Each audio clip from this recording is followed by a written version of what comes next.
Apa maksud hadis terkadang Allah menolong Islam melalui orang-orang fajir, orang-orang zalim? Sudah ada contohnya. Sudah ada contohnya. Nah, kan Nabi bersabda seperti ini ada asbabnya kan? Bukan asbabun nuzul, asbabul wurud ya. Kalau asbabun nuzul kan sebab-sebab turunnya ayat. Kalau asbabul wurud sebab-sebab munculnya sebuah hadis gitu. Jadi waktu itu ada seorang laki dalam jihad ini ya, dalam jihad sepertinya perang Uhud, ada seorang laki-laki yang jihadnya luar biasa, perangnya luar biasa, seolah nggak takut mati, dan banyak musuh-musuh kafir mati di tangan dia.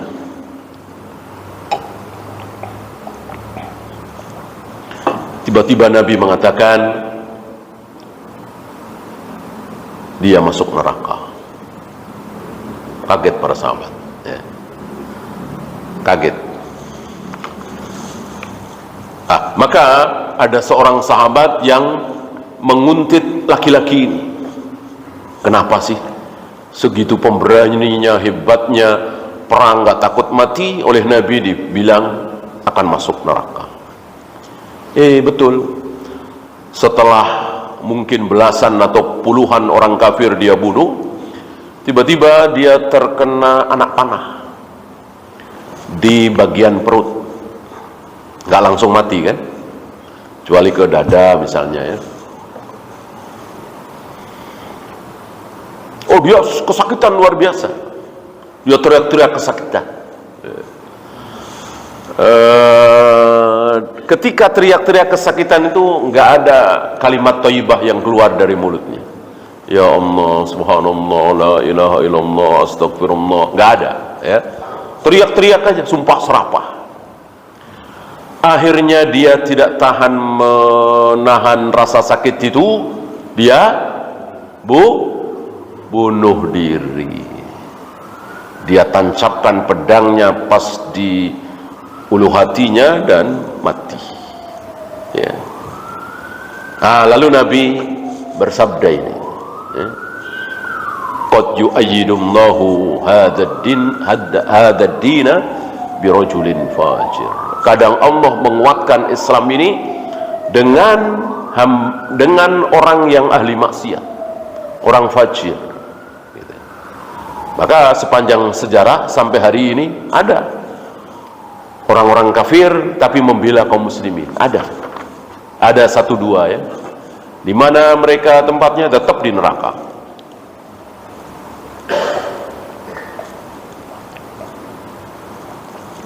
La yadkhulul jannata illa mu'minun, kan terusannya hadis itu. Tidak akan masuk surga kecuali seorang mukmin, seorang muslim. Benarkah Imam Syafi'i tidak mempunyai kitab khusus mengenai akidah sehingga mereka hanya ambil fikih saja? Tidak benar ya, tidak benar. Lihat di kitab beliau Al-Um misalnya, atau di Ar-Risalah misalnya, apakah beliau tidak membahas tentang akidah sama sekali? Membahas, cuman tidak khusus. Tidak khusus. Beda dengan Syekh Muhammad bin Abdul Wahab, jelas khusus kitab Tauhid. Beda dengan Ibnu Taimiyah, khusus gitu ya, akidah wasitiyah.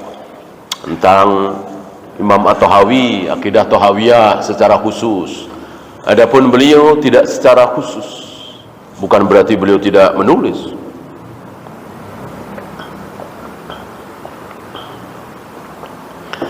Benarkah kaidah takdir buruk menurut kita tapi bagi Allah adalah baik? Enggak juga. Buruk ya bisa baik bisa buruk juga ya kan. Fir'aun di akhir hayatnya mendapatkan keburukan apa tidak ketika masih hidup? Iya, tenggelam kan buruk. Apakah itu buruk bagi Allah? Ya buruk juga. Itu awal mula dia diazab selama-lamanya. Diawali dari tenggelam. Ketika tenggelam kan masih di dunia, belum di akhirat, dia masih hidup kan gitu. Jadi bisa saja Allah memberikan keburukan kepada kita dan itu betul-betul buruk. Gitu. Bisa juga Allah memberikan keburukan kepada kita, tapi di balik keburukan itu muncul kebaikan yang banyak. Sakit misalnya, dengan sakit akhirnya kita berhenti berbuat maksiat, bertaubat. Tadinya masih minum khamar, tadinya masih rokok misalnya, begitu sakit parah dia berhenti, dia bertaubat. Nah, kan jadi baik. Gitu. Dengan sakit akhirnya dia ke dukun-dukun, jadi syirik. Ada juga. Gitu. Nah, maka Nabi mencontohkan memohon perlindungan dari keburukan penyakit. Gitu. Karena penyakit itu bisa berakibat baik, bisa berakibat buruk. Dengan sakit bisa sadar, bisa taubat, bisa malah jadi syirik, yaitu ke dukun. Dulu waktu belum sakit dia nggak kepikiran mau datang ke dukun. Begitu sakit dia nggak tahan, dokter sudah angkat tangan misalnya, ke rumah sakit kesana kemari nggak sembuh-sembuh, akhirnya dia tergoda ke dukun.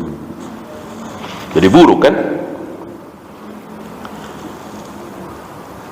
Ketika hidup banyak masalah, bagaimana peran ilmu tauhid memahaminya? Ini luar biasa sekali.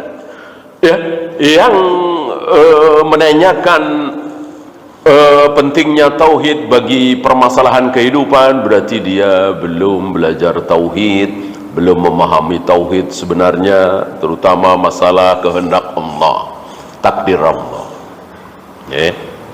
Yang belum belajar tauhid, terutama masalah takdir, ketika akhirnya dia diamputasi kedua kakinya karena kecelakaan, dan sebetulnya dia itu tadinya sudah masuk mobil, masuk bus jurus Jakarta Bandung misalnya, bus A gitu.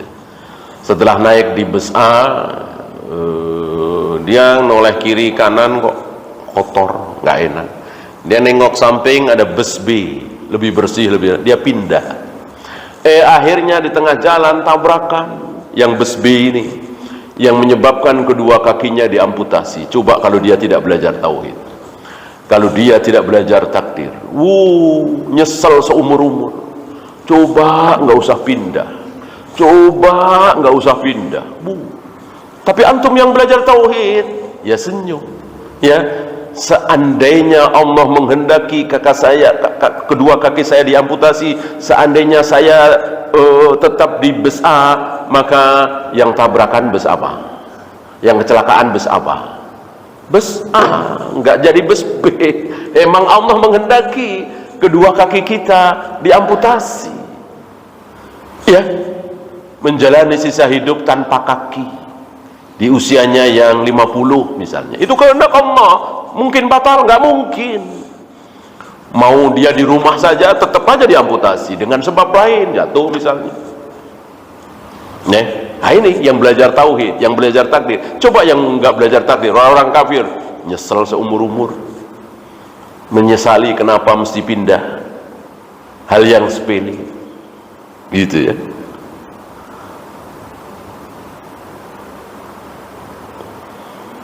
Bagaimana cara menjadi orang yang tidak emosian? Ingat-ingat terus sabda Nabi, ya.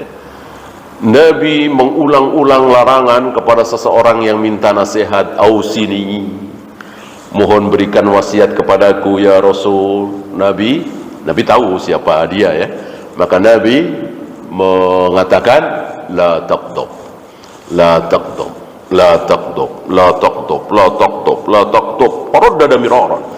Diulang-ulang oleh Nabi entah berapa belas kali, berapa puluh kali. Coba ingat-ingatin ya, bagi antum yang emosian, ingat-ingatin. Mosok sih kita melawan Nabi? Nabi bilang jangan marah, sementara kita lampiaskan amarah kita. Nabi ya, manusia yang paling mulia di muka bumi ini, paling berilmu di muka bumi ini.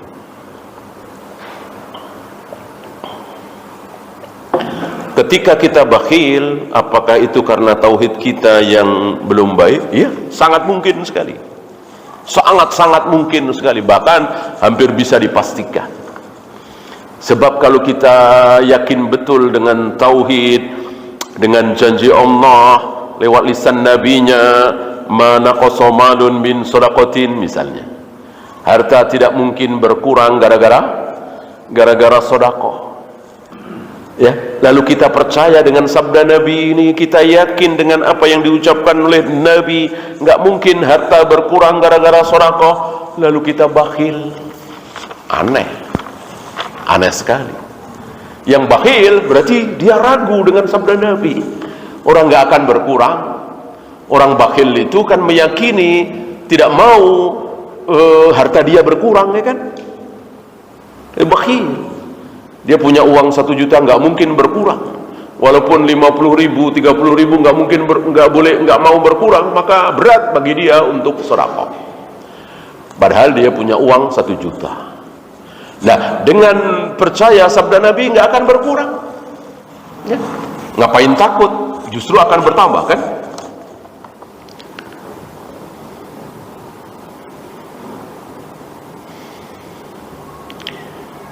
Bagaimana menghitung zakat padi ketika kita menyewa sawah dan bagi hasil dengan pemiliknya? Itu hak harta, ya, hak harta. Maka keluarkan dulu. Kalau dibagi dulu barangkali belum sampai nisab. Jadi antum harus tahu, ya, zakat itu adalah hak harta, bukan hak kita. Jadi begini, kalau ada harta nih banyak, apakah harus dizakati ketika mencapai 1 haul, 1 tahun? Iya, kan hak.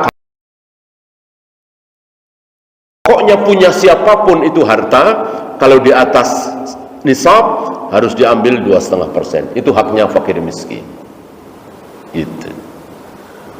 Misalnya antum menemukan emas 1 kilo, kan jelas sudah di atas nisab, ya. Antum tunggu-tunggu nih. Antum tunggu-tunggu udah diumumkan siapa yang merasa kehilangan emas yang sangat banyak gitu. Nggak datang-datang. Ini sudah setahun.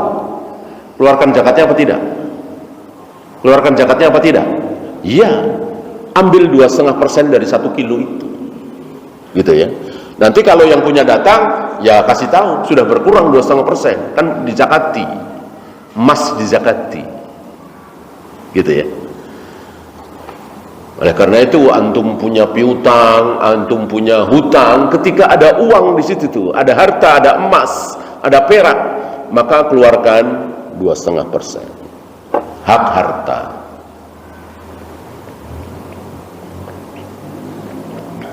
Termasuk fakir miskin. Fakir miskin. Yatim anak 5 tahun misalnya, dia dapat warisan dari ayahnya yang baru saja meninggal 500 juta misalnya, kan bisa, kan? Misalnya ada orang kaya raya meninggal, kan hartanya jatuh ke anaknya. Salah satu anaknya itu umur 5 tahun. Dihitung, anak 5 tahun ini mendapatkan harta waris 500 juta. Nah, kan disimpen tuh di bank atau di mana. Apakah dizakati 500 juta itu? Dizakati. Nggak bisa kita katakan itu kan punya anak kecil nggak wajib zakat. Enggak. Jadi zakat adalah hak harta, bukan kewajiban si anak kecil itu.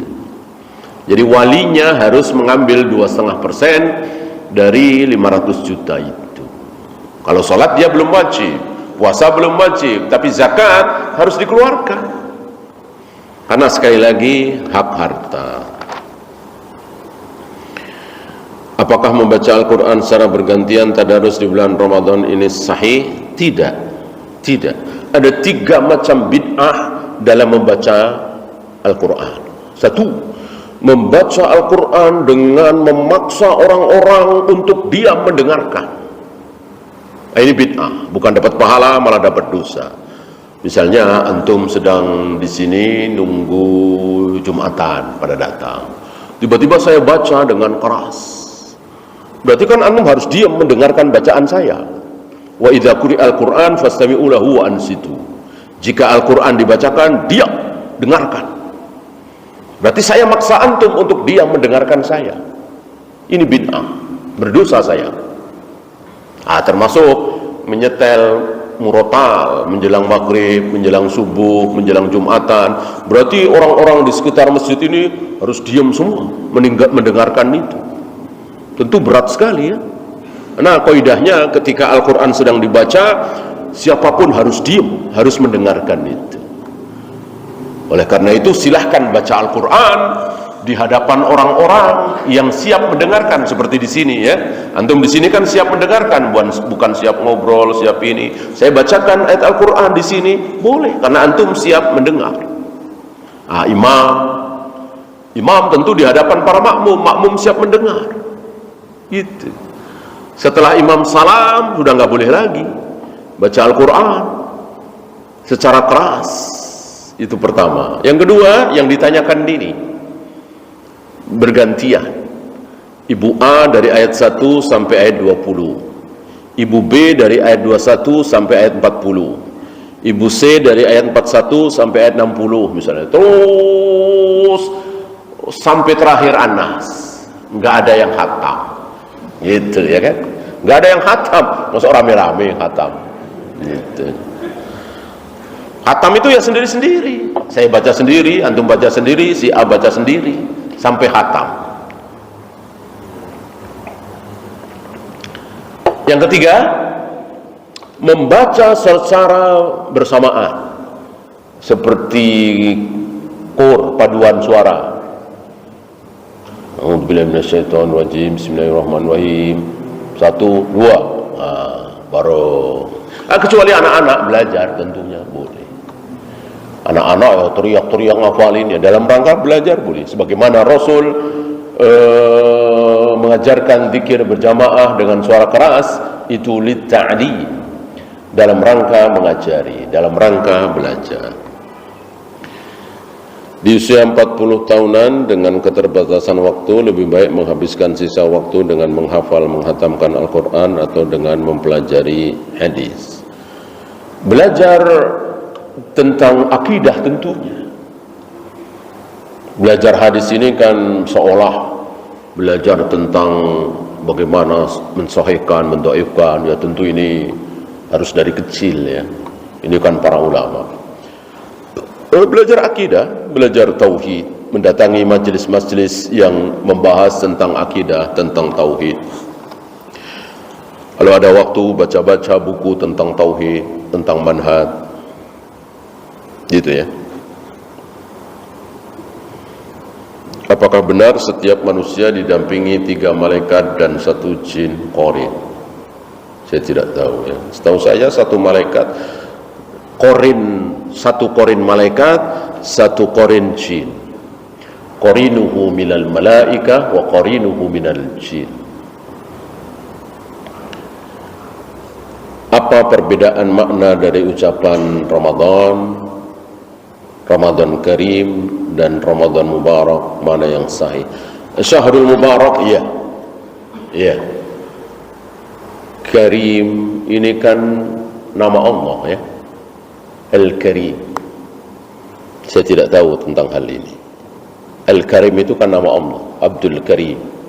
Maka orang boleh dinamain Abdul Karim, hambanya Allah Al-Karim. Adapun Ramadan yang dari Nabi adalah Syahrul Shaum, Syahrul Mubarak, Syahrul Quran ya.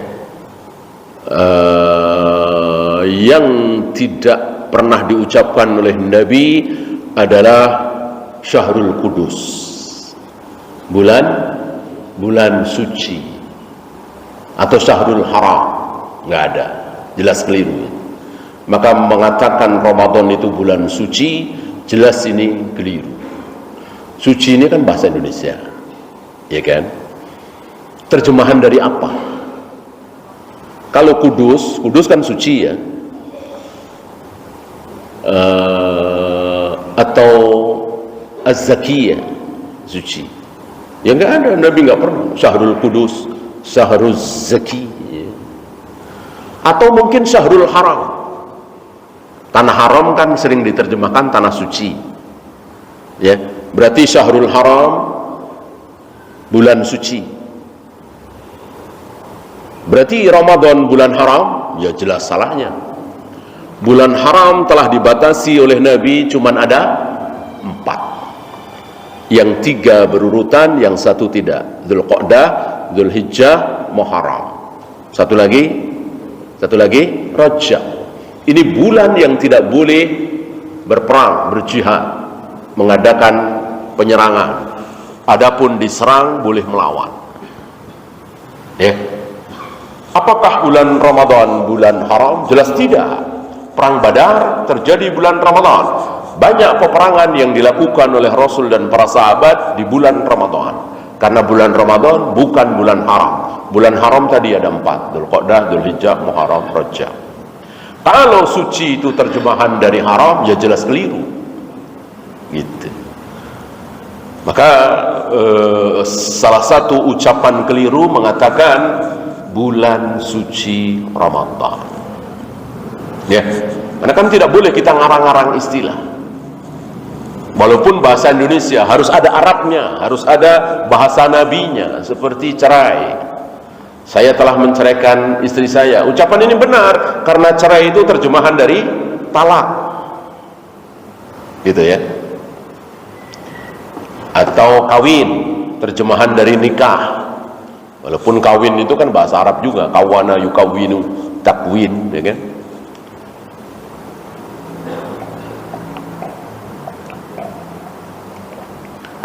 Apalagi kan yang terbanyak nggak diterjemahkan kan?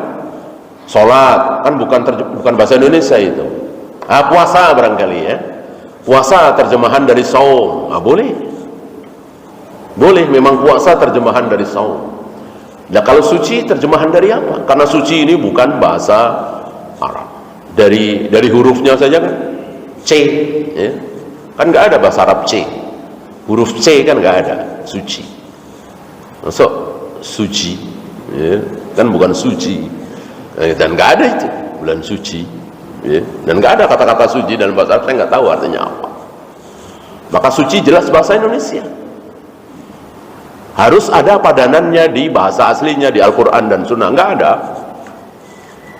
Maka tidak boleh kita mengatakan Ramadan bulan suci, istilah yang salah. Wallahu a'lam. Habis kita. Ya, assalamualaikum warahmatullahi wabarakatuh. Saat ini banyak undangan kajian ilmu di rumah-rumahan, ya, SMA, SMP, kuliah, mungkin UPA, isinya kajian. Tapi kita ikhlas. Setelah itu ada kajian tentang apa, dan semuanya bercampur. Nah itu sebaiknya apakah dihindari undangan kajian seperti itu istilahnya, atau bagaimana memilih undangan? Ada kajian dulu, dan kadang tempatnya lumayan mohon Ada kaidah yang disepakati oleh para imam berdasarkan Al-Quran dan Sunnah, dar'ul mafasid muqaddamun ala jalbil masalih. Menghindarkan diri dari keburukan itu harus lebih diperhatikan, diutamakan, dinomorsatukan daripada mencari kebaikan. Maka ketika ada kebaikan di situ, dakwah, ceramah, belajar agama, tapi ada keburukan, yaitu campur aduk laki perempuan tanpa batas, lebih baik jangan. Gitu ya.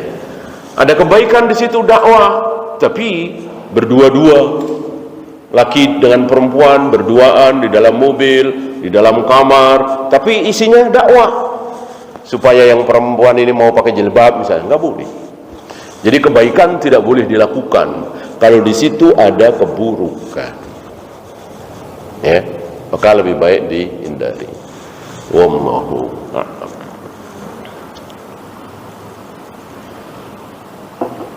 Habis kita akhiri. Subhanakallahumma bihamdika asyhadu an la ilaha illa anta astaghfiruka wa atubu ilaik. Assalamualaikum warahmatullahi wabarakatuh.